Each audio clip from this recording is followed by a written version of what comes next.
Hi, I'm Annhall Norris with the University of Kentucky Family and Consumer Sciences Extension. I'm the Food Preservation and Food Safety Specialist.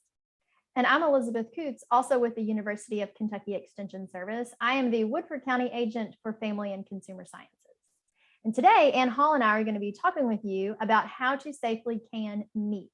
If you are a hunter, or even if you like to buy meat on sale at the grocery store, you know that your freezer can be a hot commodity and be full very quickly. So canning your meat is just another option to preserve your harvest. And the good thing about canning your meat is that it can stay at room temperature safely for a prolonged period of time, and it's already cooked.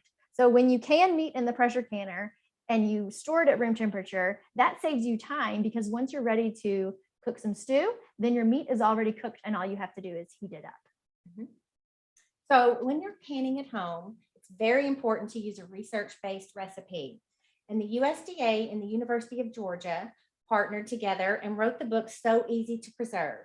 And all of the recipes in this book have been tested and are approved. They're science-based recipes, they're safe. So the University of Kentucky uses this book as a reference. And we also use the Ball Blue Book Guide to Preserving. All of these recipes have been tested and are safe for home canning. Now, don't worry if you don't have either of these books. Each extension office in Kentucky has this publication, Home Canning Meat, Poultry, Wild Game, and Fish, and it's free of charge. It has step-by-step instructions on how to can properly using a pressure canner any of your meat, wild game, poultry, and fish. Now, there are two types of canning methods and two types of canners. We have a boiling water bath canner and a pressure canner. The boiling water bath canner is for high acid foods. Most of your fruits, tomatoes usually fall into this category. Anything that you've added an acid to, so pickles and salsas, can be safely processed in a boiling water bath canner. That temperature is 212 degrees. But if you're canning meat, which doesn't have any acid at all, you need to use a pressure canner because the temperature can get between 240 and 250 degrees. And that's the temperature you need in order to kill the organism of concern, Clostridium botulinum. And that is what we're concerned when we're home canning. So always can your meat using a pressure canner. So next we want to talk to you about the pressure canner itself. So you see we have two here actually, but I'm going to show you the parts and pieces of this one. So when you buy your pressure canner, you want to make sure to save any instruction manuals or care booklets. This also doubles as a recipe booklet. So definitely hold on to this to know how to take care of your pressure canner and how to use it. It's very important. In the bottom of your pressure canner, you'll see there's a large pot and a heavy lid. There is a metal rack and it has little feet on the bottom. This helps to keep the jars up off the bottom of the canner so that they're not right directly on that heat source. It's just a little bit of a barrier. So that is very important, and that comes with your canner. So then we also have the lid here, and there's some safety features and mechanisms that I want to talk to you about. So one thing on your canner underneath the lid is a gasket, a rubber gasket, and you want to always inspect this gasket. Make sure that it is pliable, that it's not dry rotted in any area, and that there are no cracks. And actually, when you store your canner, you want to make sure to put your gasket inside the canner, not on the lid. Because if you store it on the lid, and especially if you have it on the lid and you lock your lid down, that can cause more wear and tear on the gasket. And they will eventually wear out, they will eventually get dry and need to be replaced, but just make sure every time you use your canner that you're inspecting that gasket.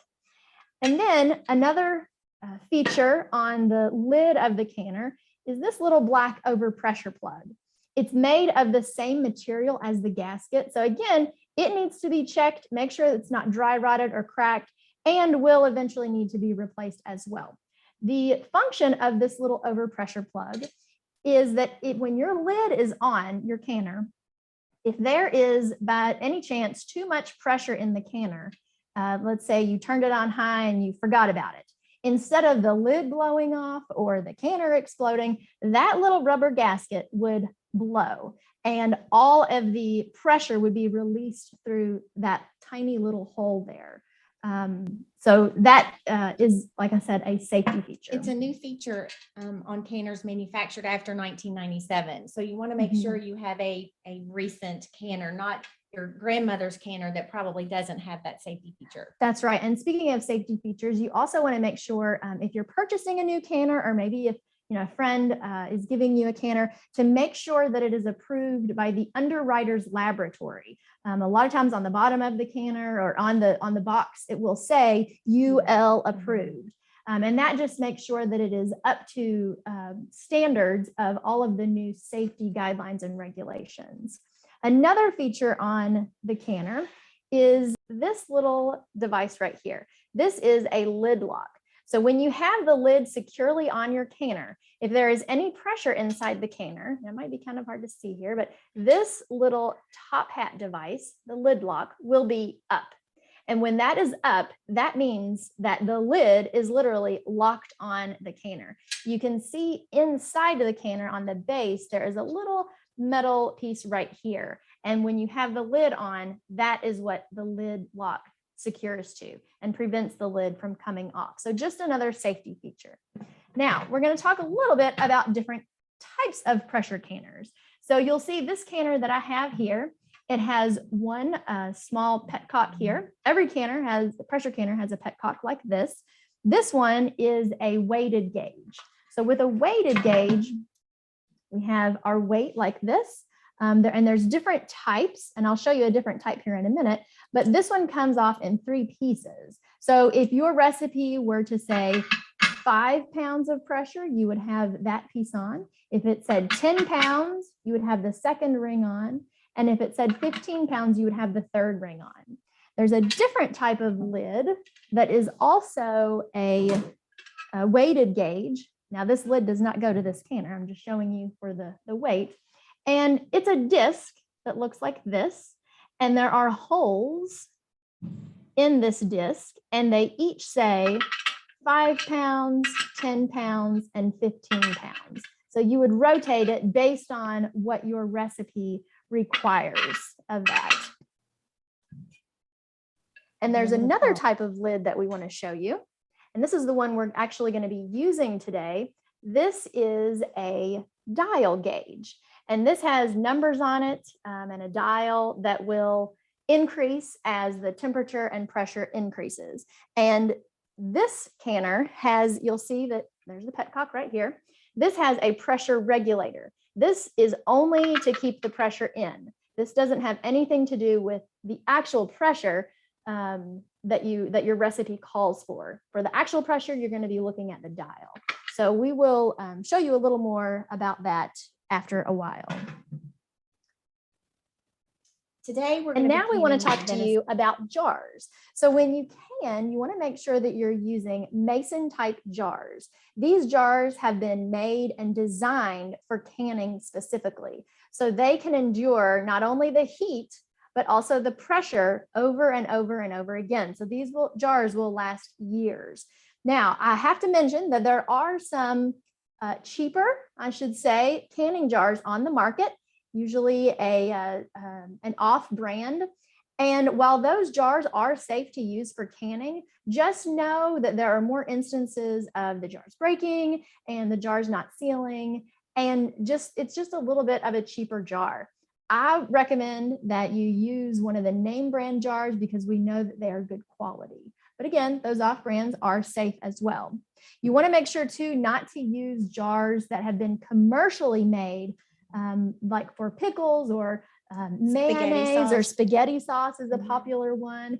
Even if the lid fits on those jars after you wash it and rinse it out, those jars have been made to be gone through the heat process once. So those commercial jars that you buy at the grocery store, don't use those. Those are not safe. There's lots of instances of the jars not sealing and breaking and spores growing in those jars. So it's always best when we're canning to use the best of the best and to do the safest of the safe methods, because not only do we want a safe product, but we want it to be good quality too.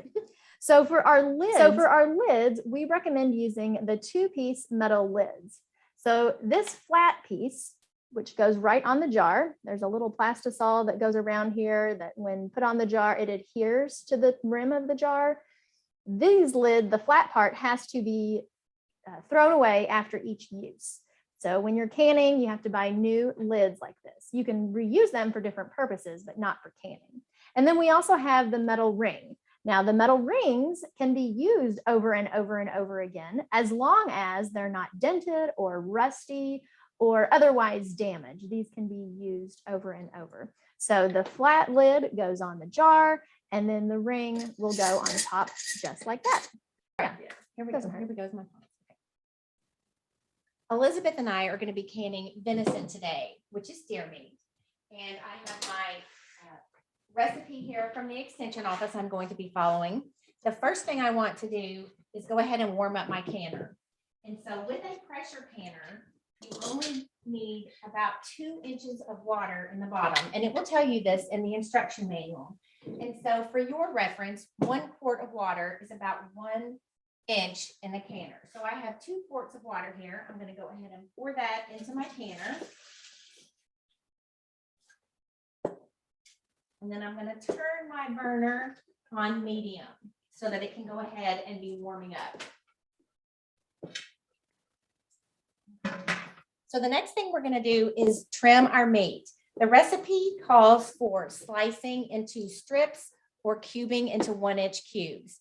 And so Elizabeth is going to be cubing the meat. It doesn't have to be exact. What is important is that the meat is uniform in size. You don't want great big cubes and smaller cubes because that won't allow for even heat distribution inside that jar. The meat won't cook evenly. And so Elizabeth is cutting it up. You'll notice on this venison that there is very little fat, practically no fat at all. Very little, yeah. Had we been doing chicken or pork or any other type of meat, say you caught a roast on sale and you wanted to can it, you would want to trim off any visible fat along the outside. And the reason for that is if you have a lot of fat in your jar when you're canning and it heats up, that fat can rise and ease up the side of the jar and possibly get underneath that lid and prevent a good seal. So you always want to trim your meat before you put it in the jar. And one benefit of canning any kind of meat, it's hard to get all of the fat off, but if there is any fat in the meat or on the meat, it will, as Annhall said, rise to the top, but it will solidify. And you can pick up, and actually here, let me show you this jar. You can pick out those little fat pieces. So it's also a healthier way to eat your meat.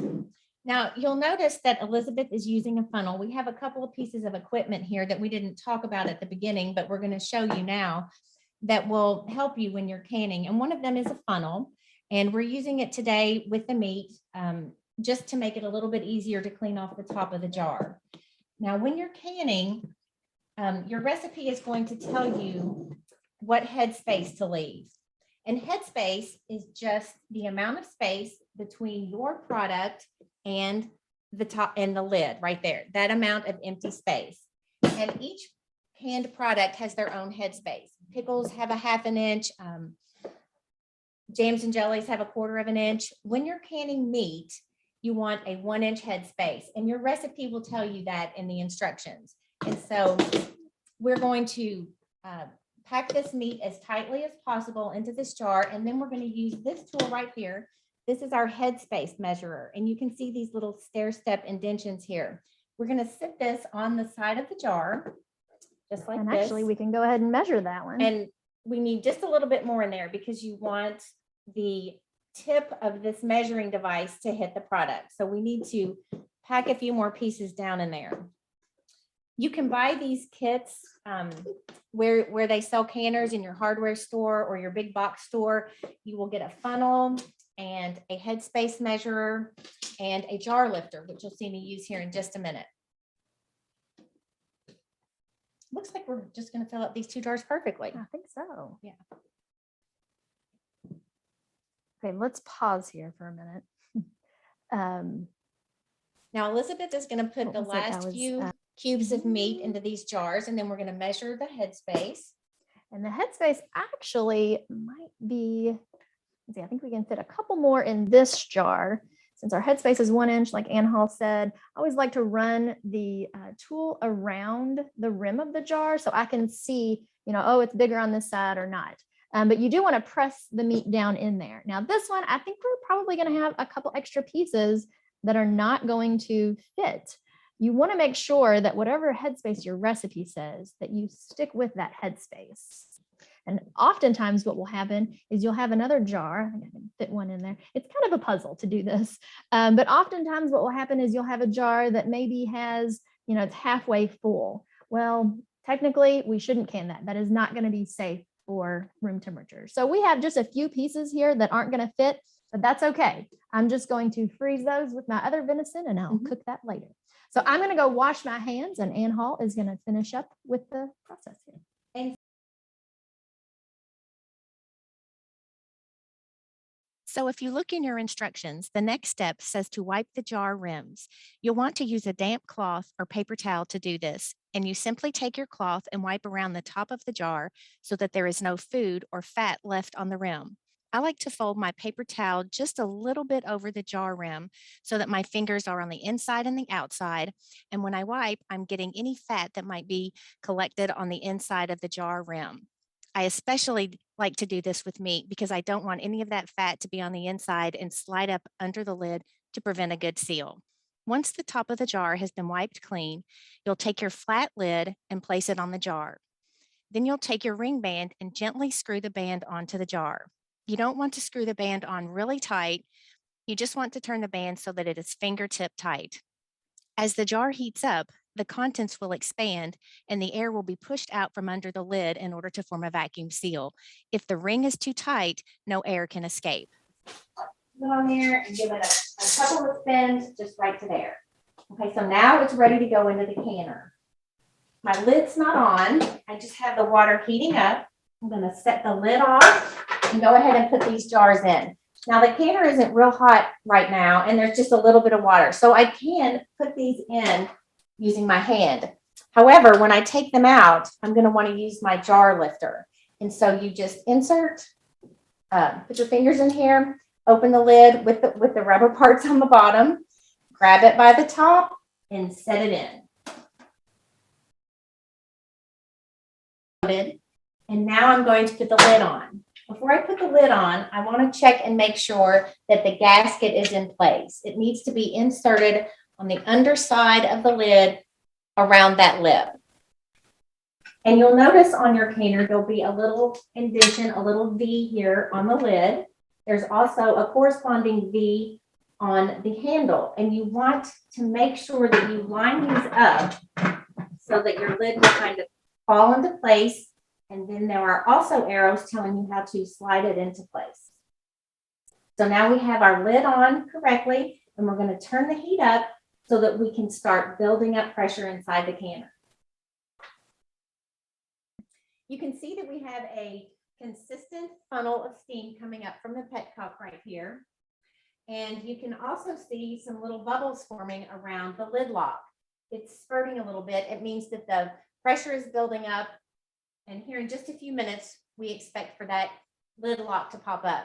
Elizabeth and I have been waiting about 7 or 8 minutes for that steady stream coming out of the petcock. Once we saw that stream, we set our timer for 10 minutes because we want it to vent for 10 minutes.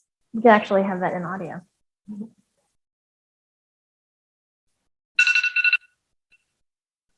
There's our timer. So now, since we have vented for 10 minutes, Annhall is going to go ahead and put the pressure regulator over the petcock.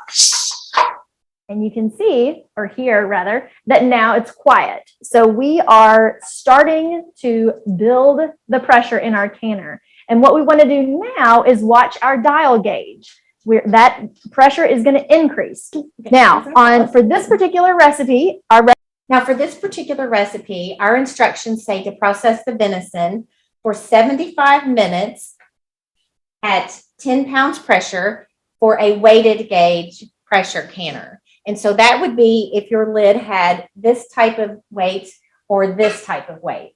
But we have a dial gauge canner today. And so our instructions tell us to bring the pressure up to 11 and process at 11. And we want that little bit of margin because we have to adjust our temperature. We don't want it to go on high. We don't want the temperature to go up too high and take the pressure to 15, but we also don't want it to drop below 10. So if we can hover around 11, maybe even 12, that's perfect for the entire process time. You'll note on your instructions that they give a time for pint jars and quart jars. And we processed today, we packed in pint jars. So we're going to do 75 minutes. Once our dial gauge reaches 11, we'll set our timer again for 75 minutes. And it's also important to note that if any time during this processing time, the pressure were to drop below what your recipe says. So today, if our pressure were to drop below 11 pounds, we need to turn the heat up on the stove, get the pressure back up to 11 pounds, and we're going to start our time over. So once your pressure canner reaches the appropriate pressure, that is when you start your time. So now you can see that our canner has reached 11 pounds of pressure as indicated by our recipe. And this is the time where we are going to start our timer. Now you want to make sure at this point, the pressure is going to continue to go up. So this is when you need to regulate the heat on your stove. Now, when you turn the temperature down, you want to make sure to do it just tiny increments at a time, because as we mentioned, if at any time your pressure drops below the 11 pounds, you'll need to get it back up to 11 and start over. So if you see, I can see that my temperature or my pressure is getting up to closer to 12. So I'm going to turn my heat down on the stove just a little bit, and I want it to stay steady at about 11 pounds or a little bit above.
It's been about 30 minutes since we turned our heat source off, and you can see that the lid lock, the little top hat, has dropped, and our dial is now at 0. So that tells us there is no pressure inside this canner.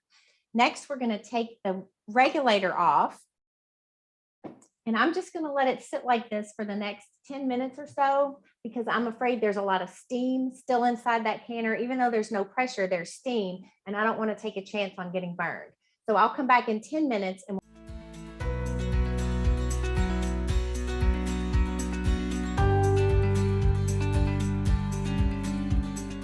all right, our 10 minutes have passed.